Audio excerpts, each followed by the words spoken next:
អ្នកអង្គញាហុងពីវបរិច្ចាគថវិកា$17,000អាមេរិកជូនកាកបាទក្រហមកម្ពុជា ប្រូម៉ូសិនដ៏អស្ចារ្យបងមុន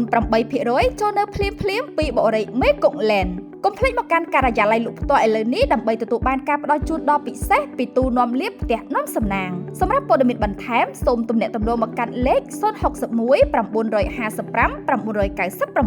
999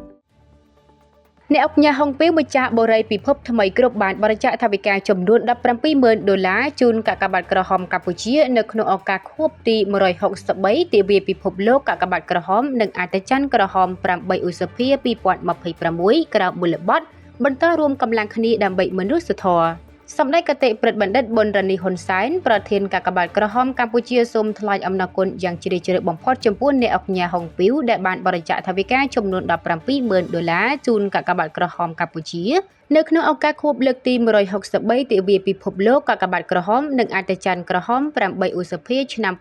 2026ក្រៅមូលបត្របន្តរួមកម្លាំងគ្នាដើម្បីមនុស្សធម៌កាកបាទក្រហមកម្ពុជាបានបញ្ជាក់ថានឹងយកចិត្តទុកដាក់ប្រើប្រាស់អំណោយដល់សប្បុរសនេះដើម្បីបម្រើសកម្មភាពមនុស្សធម៌ជួយដល់ប្រជាពលរដ្ឋងាយរងគ្រោះបំផុតជាពិសេសប្រជាជនភៀសសឹកនិងគ្រួសារយុទ្ធជនរបួសនិងពលិក្នុងសមរភូមិ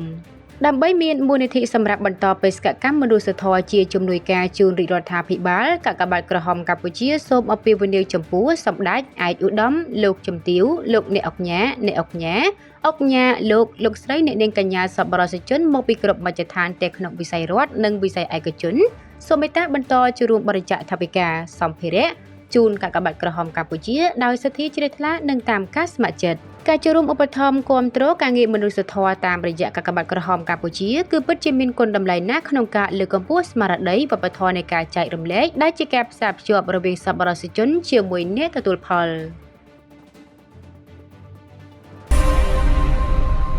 Detour. Drive your future.